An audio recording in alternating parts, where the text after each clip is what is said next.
Good morning! Morning po. Good morning. Pangalan po? Pab po. Ilan taon na si Pab? 21 po. 21. Parang di naman. Hindi po, 21 na po. 21 na.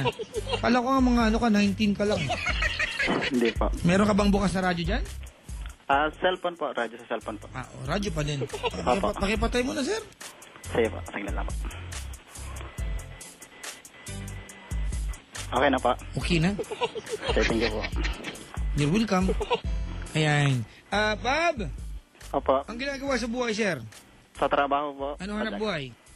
SG po pala. Sierra Golf. Opo. Nasa trabaho ka ba ngayon? Opo, sa trabaho. Ayan. Ano binabantayan mo? Bali, tourist bus po. Tourist bus. Opo. Yung bus, binabantayan mo? O yung terminal? Opo. Parking area po. Mahirap bantayan yung tourist bus kasi tumatakbo yun. Opo. Madali. Kwento mo ba't napatawag ka? Bali, ko na po pa, Jack. Tungkol po sa girlfriend ko na magkaiba kami kasi ng religion, Papa Jack. Ganun. Apa. Nagiging problema na ba sa inyong relihiyon ngayon? Sa kanya po, Papa Jack, sa akin hindi naman. Sa kanya nagiging problema. Paano mo nasabi yan? Kasi po, sa kanila kasi, Papa Jack, bawal kasi yung hindi nila ka-religion. Ganun. Pero nung una kasi, Papa Jack, naging girlfriend ko siya dahil sumama ako sa kanila. Pero, kumbaga, sumama ka sa kanila. Papa Jack. Para ano, ba't ka sumama sa kanila? Ayun, Papa Jack, para... Gusto mong itry. Dahil po sa mahal ko siya, Papa Jack, kaya po.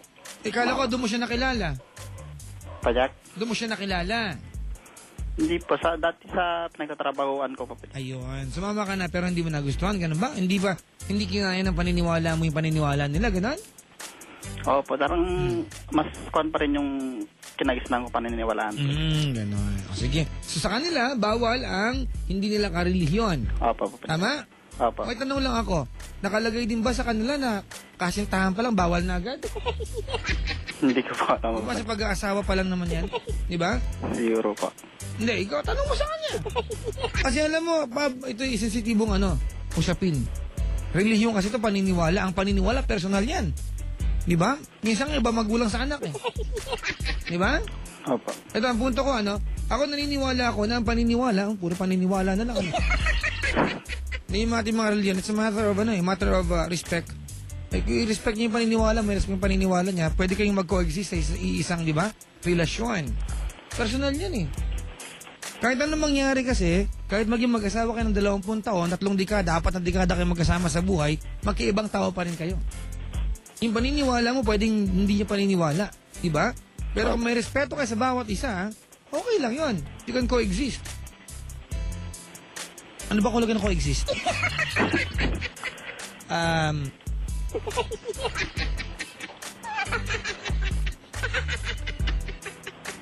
Kumbaga pa pwede kayo sa isang relasyon, di ba? Wala na magiging masama.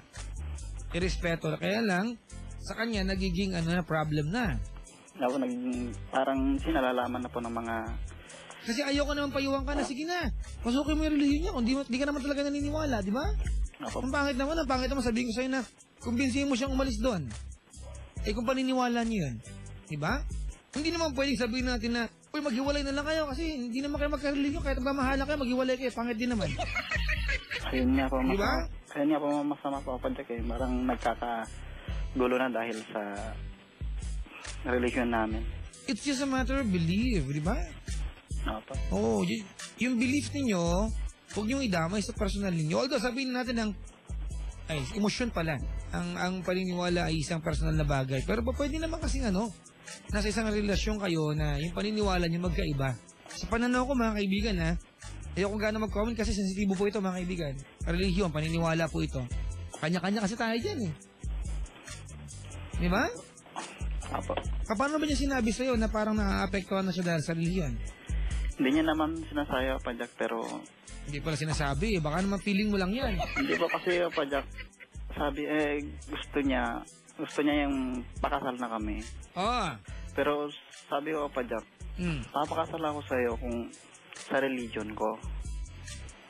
Ayun nga Para po. matapos, pakasal ka sa kanya, pakasal ka sa relihiyon mo. Oo, Hindi diba? naman po pwede yun, Papadyak. Dadoblehin nyo. Hindi naman yata pwede nga magpakasal ng dalawa, Papadyak. Pwede yun! Pwede yun, pwede yun.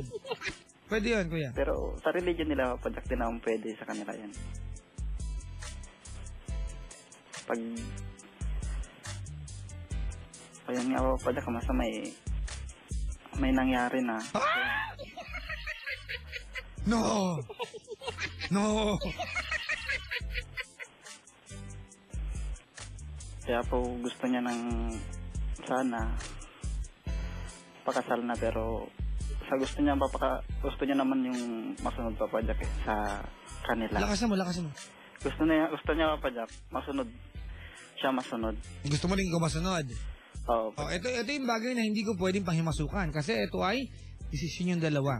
Kumbaga, you have to come up with a compromise, di ba? Magkakasundo kayo. Compromise to, kapatid, meeting halfway.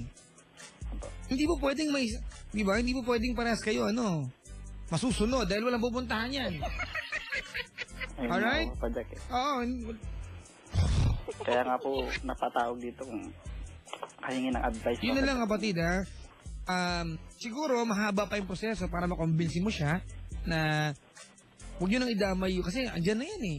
Inabutan mo na yung setup na yan, di ba? So, pag-aralan mong sayawan kung ano man yung, di ba, eksenang inabutan mo, di ba? At So, magkaiba ng paniniwala, yung inabot yung eksena, na pangatawanan nyo yan. Para sa akin, hindi katwiran na hindi paraan na maghiwalay kayo, hindi solusyon na maghiwalay kayo dahil lang magkaiba kayo ng paniniwala. Hindi naman kasi ang justification na hindi nyo mahal ang bawat isa. Opo. Di ba? Opo. Irespeto nyo yung religion ng bawat isa. Alright, ngayon, kung bawal sa religion nila, di ba, may paraan naman siguro. Kung ano yun, hindi ko alam, bahala kayo mag-usap. Ang akin lang, respeto. Kasi ang pangit lang tignan na nagmamahalan kayo pero maghihiwalay kasi magkaiba kayo na religion. Hindi naman siguro gusto ng mga leader ninyo na masaktan yung mga membro nila, di ba? Opo. At mag-iwanan dahil sa mga bagay na yan. Hindi sa minamaliit natin, di ba, yung saklaw ng religion sa inyong personal na buhay. Kaya lang, sa pananaw ko lang mga kaibigan, this is very personal, ha? Alright? Okay? Opo. Oo. Sa pananaw ko lang, pwede kasi maging kayo nang hindi pinag-uusapan yung paniniwala nyo. Gawin yung personal yung bagay na yan. Kasi after all, magkaiba kayo nila lang. Kahit magkaanak kayo ng 12 bata, pagsama kayo ng 10 dekada, di ba? Yung relihiyon at kayong dalawa magkahiwalay na tao pa rin kayo, magkaiba kayo nila lang. Alright? Opo. Kung nakaantabay siya, anong pangalan niya? Nirisa po. Ano na po? Nirisa po, Papadyak. Nerisa, artistahin. Hindi naman po. Nerisa, ano gusto mo sabihin sa kanya?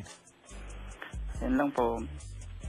Nasa trabaho siya kasi, Papadyak, Okay lang yan. Ayan. Kung nakikinig ka man ngayon, sana sa mabuti ka. Mahal na mahal kita, pero kung ano man ang mangyari. Yun lang po, Papadyak. Wala akong masabi. Parang nagpapaalam ka sa kanya. Hindi po, Papadyak, Parang, Ba't ganun? Parang ano man mangyari? Ba't parang ganun? kasi Papadyak, kung ano mangyari sa pagiging pagkakaiba na namin ng relihiyon. Hindi ko alam, Papadyak, kung saan ako lulugar kung sa kanila o tutuloy ko sa akin.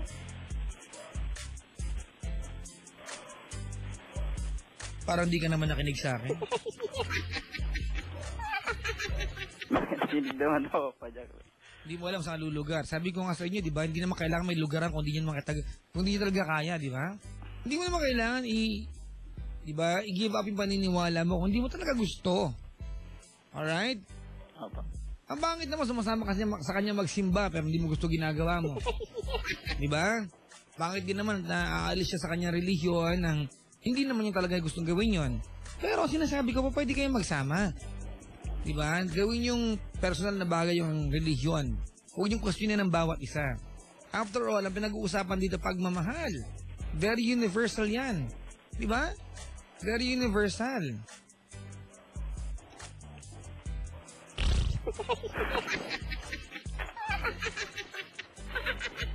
Okay? Opo. Isa pa. Anong gusto mo sabihin kay Nerisa? Sabi ko lang po, mahal na mahal kita, ingat ka na lang palagi. Yan lang po.